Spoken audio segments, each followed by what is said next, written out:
সালামু আলাইকুম, সবাইকে ঈদ মোবারক।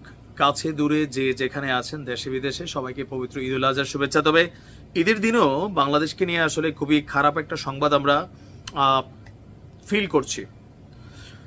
নরম পায় যারে জাইত্যা ধরে তারে, এটা আমাদের কুমিল্লার একটা ভাষা আছে। আর একটা ব্যক্তি জীবনে দেখবেন যে আপনি কারোর সাথে একটু ভদ্রতা দেখাইতেছেন, একটু নম্রতা দেখাইতেছেন, আপনারা গালি দিচ্ছে, আপনি ভাবতেছেন ভাই এদের সাথে গালাগালি করে নিজের মান সম্মান যাবে, আপনারা ঢিল মারতেছে, আপনি ভাবতেছেন আমার গায়ে তো পরে নাই, সমস্যা নাই, তারপর আপনার একটু ক্ষতি করছে, আপনি ভাবতেছেন যাক আমি এটা নিয়ে কথা বলে আমার ইজ্জত থাকবে না, অথবা আপনি ভয় পাচ্ছেন। আপনি যেইটাই করেন আবার মুখ দিয়ে একটা কথা বলে ফেলছেন যে আমি আসলে এটা পারবো না, ওকে আমার দ্বারা ঠেকানো সম্ভব না। স্বাভাবিকভাবে আপনার উপরে লাগু হইয়া বসবে যদি সম্পর্কের জায়গাটা খারাপ হয়। ঠিক একই কাজ করছে ভারত। আর এই তথ্য আজকে বাংলাদেশটা, ভারতের গণমাধ্যম বলছে বাংলাদেশ সরকারের নরম অবস্থানের কারণে প্রতিদিন বাংলাদেশে কি পরিমাণ পুশিন করানো হচ্ছে, এবং যাদেরকে বাংলাদেশি দাবি করে পুশিন করানো হচ্ছে তারা আদৌ কি বাংলাদেশি কিনা। আমাদের পররাষ্ট্র উপদেষ্টা তিনি আসলে কোন কারণে এই দায়িত্ব পালন করেন সেটা আমি নিজেও বুঝি না।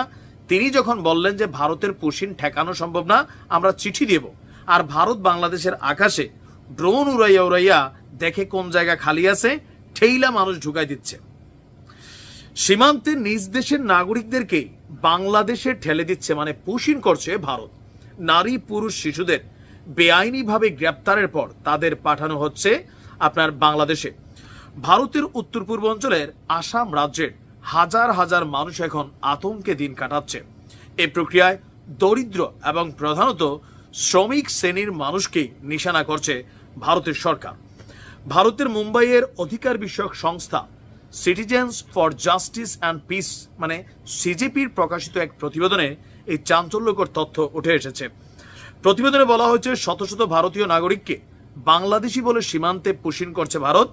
সাংবাদিক, আইনজীবী, মানবাধিকার কর্মী, তিস্তা, শেতেলবাদের এই সংস্থা জানিয়েছে আসামের 33 জেলার সব জায়গাতেই নির্দিষ্টভাবে চিহ্নিত করে নারী পুরুষদের শিশুদের গ্রেপ্তার করা হচ্ছে, তারপর এদেরকে বাংলাদেশে পুশিন করা হচ্ছে।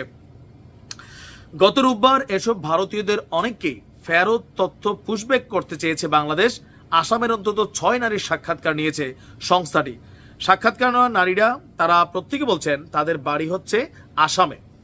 গত 23 মে থেকে রাজ্যের 33 জেলায় অভিযান শুরু করেছে পুলিশ। আর এই অভিযানে মামলা, নোটিশ বা কারণ ছাড়াই মানুষকে আটক করা হচ্ছে। এসব লোকদের ব্যাপারে পরিবার এবং আইনজীবীদের কোনো তথ্য দেওয়া হয়নি।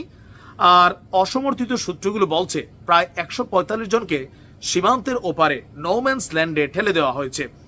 এসব লোক নিজেদের নাগরিকত্ব প্রমাণের জন্যই আদালতে এখন লড়াই করছে।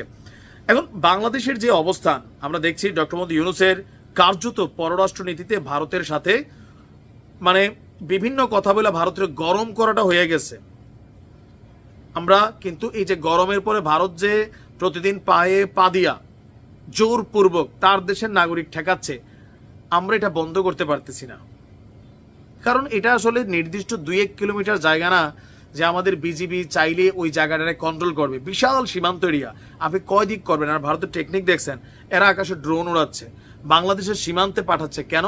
আশেপাশে কোনো গ্রামবাসী আছে কিনা, যদি গ্রামবাসী থাকে এদিক দিয়ে পুশিন করে না। যে জায়গাগুলো খালি পায়, নীরব পায়, নির্জন পায়, ওইখান দিয়ে ঢুকাইয়া বিএসএফ বলে একদম গুলি করে দেবো।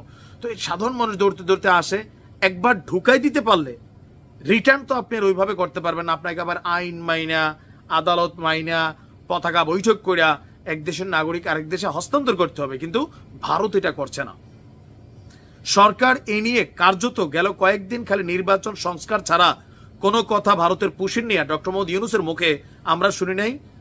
এমনকি আমাদের জাতীয় নিরাপত্তা উপদেষ্টা যিনি আছেন তিনিও বলেন নাই, এটা নিয়ে কেউই কথা বলছেন না। কেন? ভয় পান ভারত রে? তো ভয় পাইলে কেন পাঙ্গা নিতে গেছেন?